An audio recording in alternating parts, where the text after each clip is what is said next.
Hello and welcome to PFF Fantasy Football Podcast. I'm your host, Ian Hartitz, and today we continue our team preview series with a look at the Los Angeles Rams. Week 1 right around the corner, but we will be finishing off all 32 of these teams. Make sure to go back and check out the other ones if you haven't already. I've been trying to keep these as evergreen as possible throughout the offseason. So without further ado, your 2020 Los Angeles Rams Fantasy Football Team Preview. Starts off with Jared Goff, and look, I think the exact type of things that the issues that you can pick up by watching any Rams game are prevalent in Goff's, metrics from the 2019 season. So last year, he was the number 10 QB in yards per attempt when kept clean, number 27 in yards per attempt when he was under pressure. I mean, that is just he was the 9th most sensitive QB in the entire league in terms of difference in yards per attempt when they're kept clean versus under pressure. I mean, look, Goff was awesome in 2017 and 2018. McVay was scheming the perfect play. He was getting to audible up until there's 15 seconds left on the play clock, and then Goff is on his own, but continuously setting him up in position to succeed. And that run game was just so good, and the offensive line was great that he had all day to sit back there, throw deep crossers and just really make plays. And Goff has a great arm. There's no denying that. We've seen him reach great heights, but everything needs to be perfect. And when you look at the Rams offensive line, they brought back 38-year-old left tackle Andrew Whitworth. They didn't add anything to the unit. Their only addition to the offensive line all offseason was a 7th-round draft pick. So that's just not enough. And it's one of these situations where kind of reminds me of Aaron Rodgers. We've seen a better version of Rodgers. We've seen a better version of Goff in the past, but, looking at what they did in the offseason, I just don't think that, Van Jefferson is going to be the person that's going to help out Goff. I mean, you look at not having Brandon Cooks anymore. I mean, that's serious. That's a guy in Brandon Cooks that, Brady, Breeze, and Goff himself, they've all averaged more yards per attempt with Cooks on the field than without throughout their career. So, the offensive line's bad. I even have a little more concern about if they're going to be able to, keep teams respecting the deep ball. They already weren't really doing as much last year as it was, and now Cooks is gone. So it's a concern. There's a path to success. Again, Goff was that great in 2017, 2018, and even in the end of last season, I mean, Goff was the fantasy QB5 during weeks 13 through 17. A lot of that was mop-up, but, when you have an offense that is challenging, throw the ball more than anyone else, you can see how Goff could still be a, okay fantasy QB in 2020, even if his real life, status continues to stay more around the league average range. So I've been more out on Goff than not throughout, his career. I think that's going to continue into 2020. Unfortunately, just don't think they added enough pieces around him to warrant, confidence in the bounce back. Moving on to running backs. So seems like it's going to be the Cam Akers show. Darrell Henderson with this hamstring injury doesn't look like he's going to be at 100% come week 1. Rams are saying he should be ready, but I just kind of have my doubts with that. And, the fact that he did miss this chunk of training camp time and seemingly, pretty close competition, I think Akers is going to be the guy sooner rather than later. And, we've seen Sean McVay, whether it's Gurley, C.J. Anderson, even Malcolm Brown last year. I mean, when he picks an RB1, it's his guy. I know he said in, these offseason meetings that, hey, he'd be fine with 4 RBs, including, John Kelly getting some run. I don't see it happening, guys. I mean, look, McVay has coached 52 games with the Rams, including the playoffs. His RB1 played at least 60% of the offensive snaps in 48 of those games. And, I mean, even the 4 non-qualified games, there was still a lead back with a snap rate of at least 50%. So it's a situation where if Cam Akers is that guy, he is going to get fed the ball. And look, the offensive line isn't great, and we mentioned that before with Goff, but volume and getting that much potential volume for a guy that's kind of going in that mid RB20 range could be super valuable. And you watch Akers' Florida State highlights, he is obviously not, it's not an unknown to him to run behind a really bad offensive line. I mean, last year, PFF did have Florida State's offensive line graded as one of the worst units in the country. I mean, we have the Rams offensive line ranked as the 25th ranked offensive line entering the 2020 season. So it's not looking like too much of a step up, but I think Akers has the chance to be a true 3-down guy in this backfield. I mean, Malcolm Brown, they're talking about him, still kind of being the early down veteran guy, but he was never the goal line back last year. I know he had a couple scores in week 1, but even those situations were literally just, him being in there to spell Gurley and the offense entered the red zone on that occasion. And, he happened to still be in the game and got those touches. But, true vultures around the league. I mean, it's Taysom Hill, Josh Allen, And that's honestly probably about it. I'd have to think a little more about every single situation, but true goal line backs are really not all that prevalent throughout the league. Bye, bye, bye, the Cam Akers show. Moving on to the wide receiver group. So I've been more out on Cooper Kupp than most throughout the industry. I just don't understand why he is consistently going ahead of Robert Woods in drafts. I know the ceiling. I mean, Cooper Kupp, before the Rams bye last season, was the wide receiver 2 in fantasy. But guess what? He was way worse after the fact. He only played 28% of the offensive snaps in Week 14 before finishing the season with back-to-back 61% snap rates. I mean, it's not good. He still had 18 targets in those 3 games, but that's 6 targets per game. That's nothing compared to what we were seeing in the first half of the season, and we're not really getting a discount on the guy with that. And you look at someone like Devontae Parker, who kind of had the inverse splits, where Parker was really rough to start the year, and then to end the year, he was the wide receiver 2.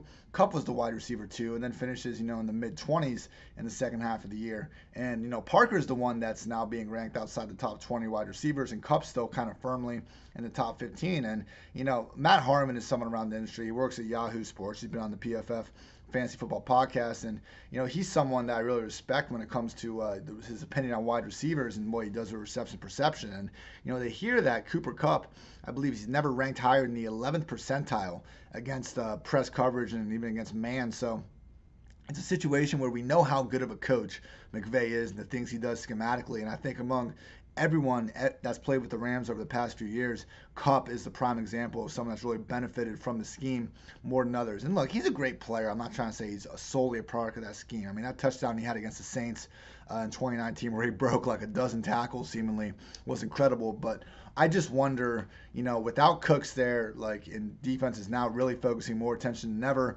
on Kupp, can he still win? And with the target projections being close to Robert Woods, I got to take Woods, because Woods is giving you 17 to 18 rush attempts per season in addition to the target looks, and Kupp is not getting those same sort of opportunities. So really with wide receivers, it's only Tyreek Hill, Robert Woods, Curtis Samuel, maybe Laviska Shenault this year, and Deebo Samuel as well are the ones racking up rush attempts. My guy Cordero Patterson will too, but he's actually a running back. And then we got Tavon Austin hitting the IR from the 49ers. So those are really the only rushing wide receivers, and Woods is right there. He's just so steady. I mean, the only wide receivers with more games over the past 2 seasons with at least 5+ catches and 50 receiving yards are DeAndre Hopkins, Julio Jones, Keenan Allen, and Michael Thomas. I mean, I know there's a kind of, arbitrary thresholds, but truly Woods is like that king of you have him in your fantasy lineup, and he's never going to tank a week. You're going to look there, you're going to get your solid floor every time. And the ceiling's perfectly good, too. I mean, he's worked as the PPR wide receiver 11 and wide receiver 14 over the past 2 seasons. I've had Woods as a wide receiver 1 throughout the offseason. Kupp's closer to that wide receiver 2 borderline. I mean, since 2010, we have 4.3 teammates per season that finish as top 24 PPR wide receivers. I do think the Rams are perfectly capable of enabling one of those teams this year. I just kind of worry about their chances of enabling 2 top 12 wide receivers like they were more capable of doing in past years. So Woods, very high on Kupp, not so much. Josh Reynolds might have even lost his spot in 3 wide receiver sets to Van Jefferson. We'll see. Reynolds is a better kind of field stretcher, seemingly, than Jefferson, who projects actually more to kind of a Cooper Kupp-esque role, but we'll see what happens there. I know some people in best ball, were prioritizing Reynolds, but I think McVay is an example of a coach where he's going to do what his kind of personnel will lead to and what will give the team the best chance to succeed. I mean, I don't think we can just look at what Brandon Cooks did and the targets he got and immediately assume those are going to go to Reynolds or Jefferson. I think it's going to be a new look offense, and we saw that, mentioning those splits before and after the bye. The big problem was that, the Rams dropped from being the first most highest usage offense in 3 wide receiver sets pre-bye, and they went to 12th post-bye. So, that's not good for your wide receiver 3 if Higby and Everett are going to be out there more. So Reynolds and Reynolds and Jefferson, not guys I'm looking to prioritize, even in, best ball formats. But if you do want to, fire up the old best ball, make sure you do it at Underdog Fantasy. Code PFF. Cannot recommend enough getting Robert Woods, in that round 5 range even sometimes, as everyone's out there, trying to take David Johnson or Todd Gurley or one of these, potentially washed up running backs. You can just snag Robert Woods there, lock that borderline wide receiver up early. So code PFF Underdog Fantasy. Now, for the main event, Tyler Higbee, my goodness. I mean, the guy got a 4-year, $29 million contract extension last year and didn't even really make all that much sense. I mean, nothing against the guy's ability as, a blocker, but Gerald Everett was just always kind of viewed as, McVay's kind of new look Jordan Reed and the superior receiving option. And, Everett did have the bigger games, earlier in the year. He had several boom performances in the first 8-9 weeks. Then he got hurt, and even though he was active for a couple of those games down the stretch, wasn't playing any sort of snaps. And Higbee, my goodness, dude, he finishes with 7 catches, 107 yards, touchdown. 7 catches, 116 yards. 12 catches, 111 yards. 9 catches, 104 yards. 8 catches, 84 yards, and a tutty to end the season. 11.2 targets per game along the way. Just absolutely madness. I mean, truly the most dangerous splits in fantasy, because before that he'd done almost nothing throughout his career in terms of just splash performances as a receiver. So with Higbee, it's one of those things where, like, yeah, I have him ranked as, a top 8 tight end as well, but I don't know if I've come away with him in almost any drafts, because I'm not going to spend up, and use a pre-top 10 round pick on the guy, because who knows what we're getting. I think Everett is probably going to split snaps way more than he did last year during that stretch with him, and with, Kupp and Woods seemingly being the top 2 guys. I think you're expecting Higbee to be this, super prolific number 3 option. I just don't think the Rams offense is probably going to be good enough in 2020 to enable more than 1 or 2 kind of high-end fantasy assets. So I'm selling Higbee at that absurd cost. If you're in a super flex or not, if you're in a tight end premium league or 2 tight end league or anything like that, take a long look at Gerald Everett towards the back, because he is one of those underrated tight ends where one injury away from being kind of a weekly fantasy tight end 1 option. And even if that doesn't happen, he's still capable of supplying some solid weeks. So Everett definitely the better value there. Moving on to the ranks, I have Jared Goff as my QB 17, 1 spot behind Aaron Rodgers, 1 spot ahead of Gardner Minshew. I understand. Like, I'm probably a little lower on him than I should be. I wouldn't mind, sliding him ahead of Daniel Jones, kind of looking at things again. But there's no rushing floor. I just worry with the offensive line not doing anything better. Maybe we just get some bad games where the Rams are, playing from behind and Goff just has to throw. But I have a hard time seeing Goff just really taking that next step up into, higher up in the kind of overall real life quarterback rankings and, overcoming the adversity that I think is on his way. So Goff is not someone I've prioritized throughout the offseason. Cam Akers is my RB 26, 1 spot behind Kareem Hunt, 1 spot ahead of Antonio Gibson. This is after, this is being recorded after, the news of Adrian Peterson being released. And yeah, Akers, I just think that he has that kind of sneaky chance to seize that big role. And I mean, honestly, Akers could be a few spots up. He is someone I would look to prioritize in that round, maybe even round 4, especially round 5. If you see Cam Akers, that should be an auto draft. Not someone I'm going to reach on. I mean, this is still a situation that could utilize multiple backs. Henderson is now for the whole season or anything like that. But Akers, does have one of the softer spots up the depth chart. How fantasy friendly will that be behind that offensive line remains to be seen, but the touches should be there sooner rather than later. Darrell Henderson is my RB 43, 1 spot behind Tariq Cohen, 1 spot ahead of Duke Johnson. Tariq and I got James White just ahead of him. I think their standalone value is going to be high enough to overcome anything Henderson's going to do. Whereas, he does have a better chance, I think, than like a Duke Johnson, Boston Scott, even a Zach Moss. So eventually, maybe getting that 3-down role. But again, I do think Akers is the favorite. It is in Henderson's potential range of outcomes, though. Robert Woods is my wide receiver 11, 1 spot behind Chris Godwin, 1 spot ahead of Calvin Ridley. Look, he's been the wide receiver 11 and wide receiver 14. There's no Cooks there. I think Woods is, more equipped to deal with that loss better than Kupp.